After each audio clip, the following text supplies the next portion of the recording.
Hello friends.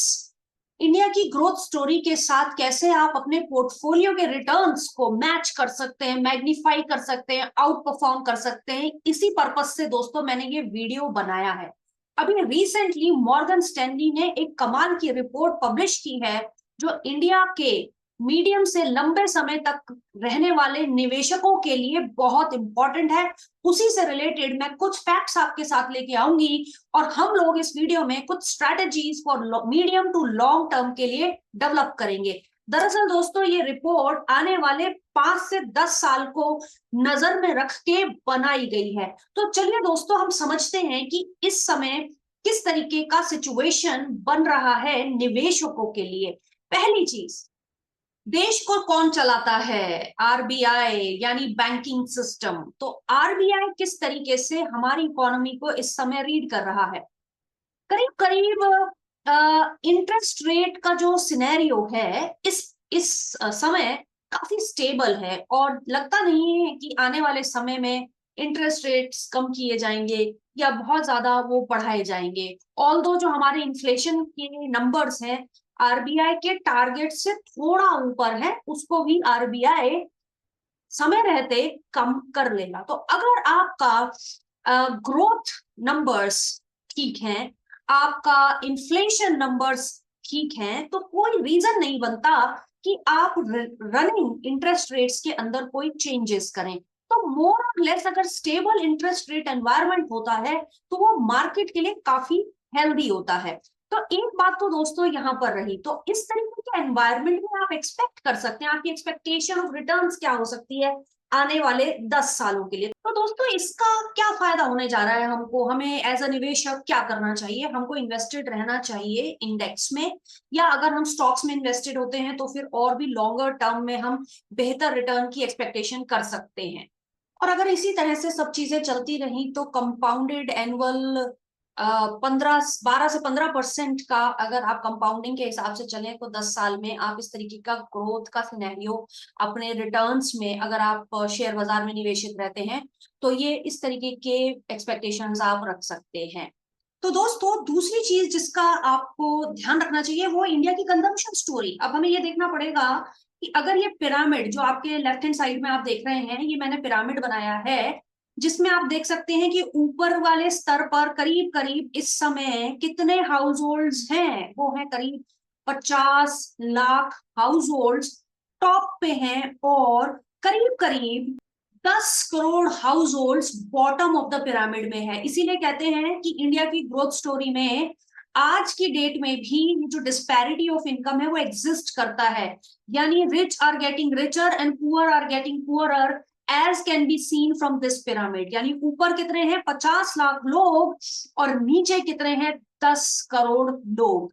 अब इसमें चिंता करने की जरूरत नहीं है। अब इस डेटा को जो मॉर्गन स्टैनली कहता है over a period of next 10 years किस तरीके से ये डेटा इवॉल्व होगा।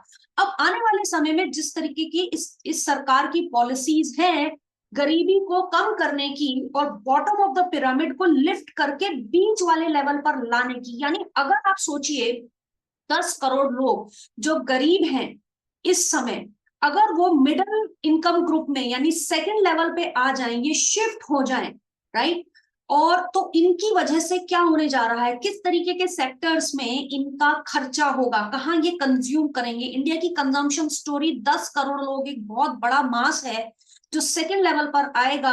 अब वो टेलीविजन खरीदेंगे, मोटरसाइकिल से हो सकता है अपग्रेड करके कार्स वाले बिजनेसेस को बेनिफिट देंगे, कंजम्पशन स्टोरी इंक्रीज होगी, हॉस्पिटैलिटी, एविएशन, इस तरीके के जो सेक्टर हैं आपके जो कि सर्विसेज सेक्टर्स हैं, बैंकिंग का जो पेनिट्रेशन हो रहा है, जिस तरीके से लोगों के खाते खोल लिए गए हैं, उन खातों में आए हुए धनराशि को ये लोग स्पेंड करेंगे ड्यूरेबल कंजम्पशन गुड्स की तरफ। तो उस तरीके की companies definitely over a next period of time, next a decade benefit करने वाली है, क्योंकि ये 10 करोड़ लोग अब इस वाले पिरामिड के नीचे से ऊपर वाले सेगमेंट में आने जा रहे हैं। तो एक तो रुख होने वाला है दोस्तों इंडिया की कंजम्पशन स्टोरी का ये। अब दूसरा रुख क्या होने वाला है, वो जो ऊपर बैठे हैं, ऊपर बैठे हुए जो 50 लाख हाउस होल्ड है ना दोस्तों, उनका जो एस्टिमेट है आप सुन के हैरान हो जाएंगे। मॉर्गन स्टैनली कहता है आने वाले 10 सालों में ये 2.5 करोड़ हाउस होल्ड्स में कन्वर्ट हो जाएंगे। मतलब जो रिच है, अल्ट्रा रिच कैटेगरी में वो लोग चले जाएंगे। तो चाहे वो आईफोन्स की बिक्री हो या हाई एंड लग्जरी प्रोडक्ट्स, चाहे वो रियल एस्टेट की बात हो, आप सोचिए कहाँ जाएंगी है। गोदरेज प्रॉपर्टीज और डीएलएफ जैसी कंपनीज जो ultra luxury segment of residence में को कैटर करती हैं, क्योंकि किस लेवल पर मल्टीप्लाई करेगा एक्सपोनेंशियल ग्रोथ आपको उस पर्टिकुलर सेगमेंट में, यानी टॉप ऑफ पिरामिड में भी दिखने वाली है। तो आई होप फ्रेंड्स मोटा मोटा आपको समझ में आ रहा है किस तरीके से इंडिया की कंजम्पशन स्टोरी मार्केट्स के साथ लिंक करके उन निवेशकों को बेनिफिट करेगी जो लंबे समय तक धैर्य रख के इस रिटर्न को एंजॉय करना चाहते हैं। अच्छा, तो अब हम ये सोचें कि और ऐसे ऐसे कौन सा थीम्स हैं जहां पे आप फोकस कर सकते हैं। ये क्वेश्चन ना आपके दिमाग में जरूर आता होगा कि 10 साल के लिए अगर मुझे निवेश करना है तो क्या मुझे आईटी सेक्टर में निवेश करना चाहिए, जहां पर पिछले कुछ महीनों से हम आर्टिफिशियल इंटेलिजेंस के आने की वजह से होने वाला आईटी सेक्टर्स का विनाश की कहानियां बहुत ज्यादा सुन रहे हैं। तो आईटी सेक्टर के रिलेटेड इंडिया में किस तरीके का सिचुएशन है। देखिए, आईटी इंफ्रास्ट्रक्चर को क्रिएट करने वाले क्रिएटर्स, उसको बनाने वाले हैं यूनाइटेड स्टेट्स ऑफ अमेरिका। ये पाइनियर है, ये लीडर्स है, इनके साथ कोई मुकाबला किया नहीं जा सकता। लेकिन जिस इसके आईटी की जो स्किल सेट्स हैं वो इंडिया के पास बहुत ही भारी मात्रा में है। तो कहीं ना कहीं इंडिया का जो ह्यूमन रिसोर्स है वो आईटी की बढ़ती हुई भूख को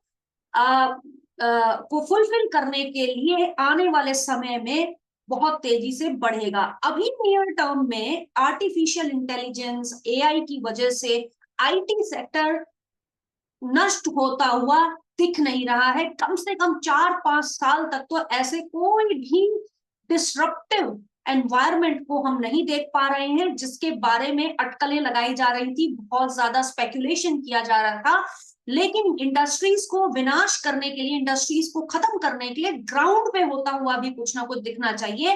तो अभी इस तरीके का कोई डेवलपमेंट दिखाई नहीं दे रहा। इनफैक्ट जो ग्रोथ स्टोरी है उसको अलाइन करते हुए आपका जो आईटी जोन है, आईटी सेक्टर है, कहीं ना कहीं कंट्रीब्यूटर टू ग्रोथ जरूर बनने की दिशा में बढ़ रहा है। अब एक और बात जरा की जाए वो है दोस्तों ये कैपिटल गुड्स, है ना। कैपिटल गुड्स, इंफ्रास्ट्रक्चर, ये वाला जो सेक्टर है इसके प्रति हमेशा ही सरकार का रुझान रहता है। और अगर हमारी इकोनॉमी को तेजी से तीसरे नंबर पर ले जाने का प्रण प्रधानमंत्री नरेंद्र मोदी ने लिया है, तो ये सारी चीजें आपको लार्ज कैपेक्स वाले जोन्स में इंफ्रास्ट्रक्चर है, चाहे वो आपके रेलवेज हैं, चाहे कैपिटल गुड्स का इन्वेस्टमेंट है, चाहे डिफेंस है जहां बहुत मोटा पैसा लगता है, जिसका हायर गेस्टेशन पीरियड होता है, लेकिन उस तरफ भी आपको फोकस करना चाहिए। तो आप देख रहे हैं कितना कॉमन सेंस है जो लॉन्ग टर्म निवेश के लिए आपके पॉइंट ऑफ व्यू को क्लियर करता है। आइए अब एक इंपॉर्टेंट सवाल को और एड्रेस करते हैं, वो ये कि जब निफ्टी ऑल टाइम हाई बना रहा है, हर समय हर हफ्ते हम नया हाई बनाते हुए देख रहे हैं, तो हमको लग रहा है कि निफ्टी का भाव बहुत ज्यादा बढ़ गया है, शेयर्स की कीमतें, शेयर्स का जो प्राइस है वो बहुत ज्यादा बढ़ गया है, बहुत ज्यादा महंगे हो गए हैं। ऐसी चीजें आपको सब जगह सुनाई देती हैं कि हमारा जो शेयर बाजार है इस समय बहुत महंगा हो गया है।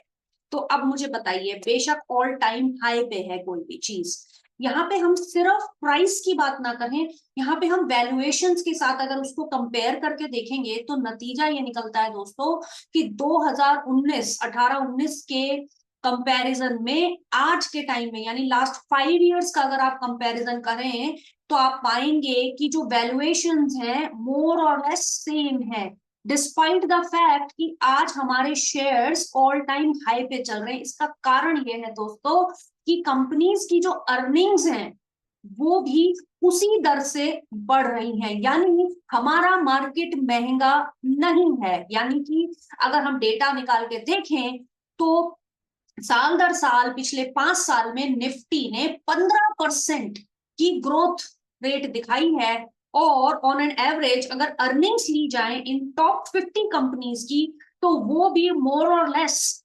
15% के हिसाब से ही आ रही हैं। यानी जो प्राइस है टू अर्निंग्स, जिसके बेसिस पर हम देखते हैं कि चीज महंगी हो गई है या सस्ती हो गई है, वो तो अनचेंज है। बेशक आज हमारा निफ्टी ऑल टाइम हाई पे है।